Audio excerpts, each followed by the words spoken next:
Welcome back, everybody. This is Prime Time Sports. It's that time of year, fantasy football. The draft's concluded. We're ready. Week 1 is ahead of us. We're looking very forward to it. So it's been a hot minute since the offseason. Got a lot of things to talk about. I guess let's just kick right in.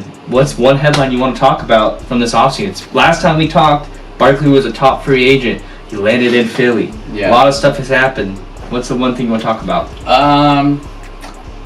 Not one thing specifically, but there's been a huge carousel of just players going to different teams via free agency, via trade. Yes. We have a lot of new rookies, starting quarterbacks that just got drafted in the first round. The most amount of quarterbacks ever taken in the first round of a draft was this draft most recently. So there's a lot of quarterback needy teams, as we saw. Jaden Daniels went to the Commanders, which he looks great.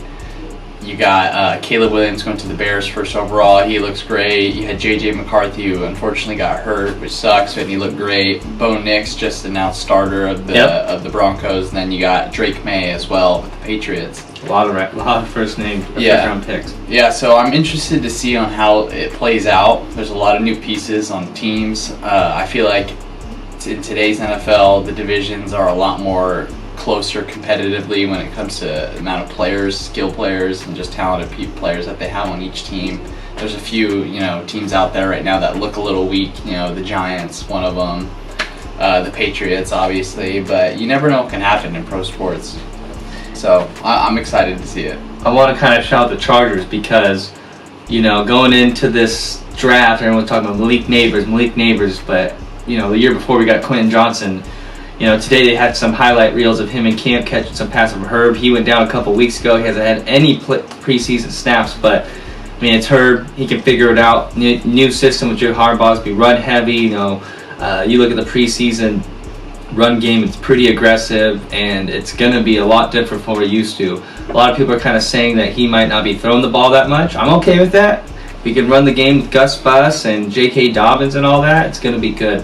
But you mentioned the carousel of rookies, and obviously Caleb Williams is number one, but we saw Drake May ball out a couple of days ago in the preseason. He looks good. He looks composed, and we don't know if this is going to be a Mac Jones 2.0 or it could be something special. How confident are you that he can get it done for the Pats?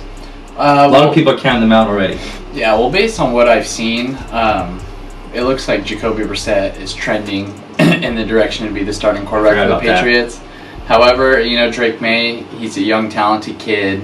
We took him 3rd overall for a reason. I believe that he can get it done. Yeah, it's just too early to tell. And based on what I've seen in preseason, week 1, he didn't play that much, and it was a little shaky. Joe Milton had a great week 1 preseason, and then week 2 we saw Drake May score that touchdown on that read option. It was a good play. He looked good, but like I said, you can't really tell because when you're in preseason, there's not really much. This is something that Bill Belichick kind of touched up on.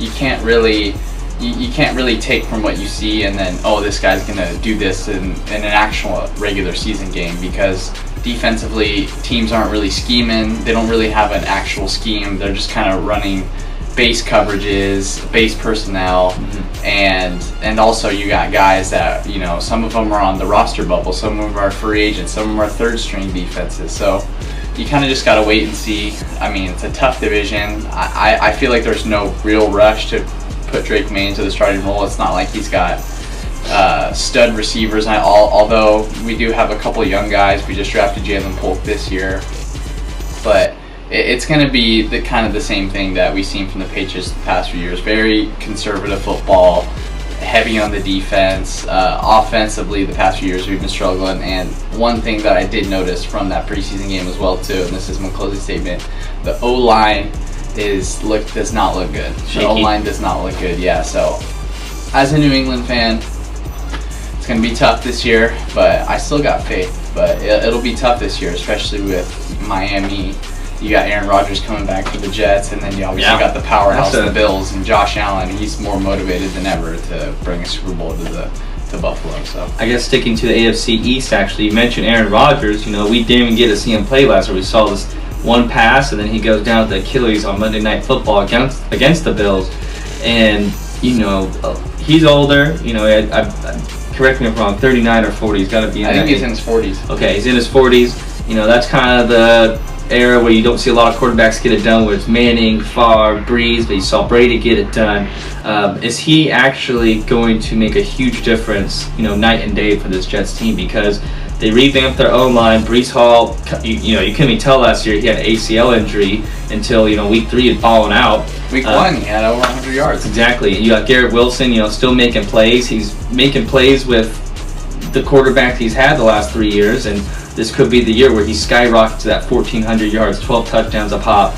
Yeah. You know, I know Randall Cobb retired. I'm thinking of who else? Oh, Lazard, all those guys. You know, defense still there.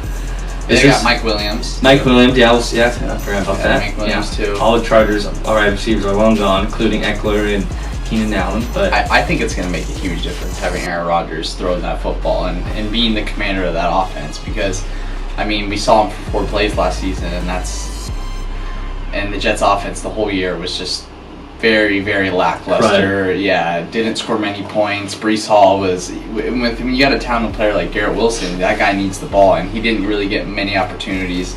So I feel like that Rodgers and Wilson connection, if Rodgers can stay healthy, is probably going to be one of the best duos we're probably going to see in the NFL. It could be the number 1 duo in the NFL, because as we all know, Aaron Rodgers is an all-time great quarterback. He's got probably the best arm talent and the best throw of the football I've ever seen play. I'm 24 years old.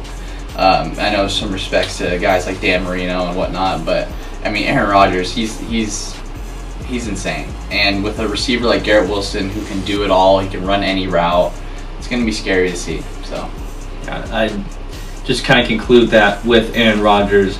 You mentioned how... And I'm interested to see the Week 1 matchup against the 49ers, because that's a tough matchup against Jets defense. 49ers That's Week 1. Oh, man. You got... That's a fun one. Rodgers is always motivated to play the 49ers because they passed on him, you know. And then it's also Rodgers' first game back, and it's against a really talented 49ers defense.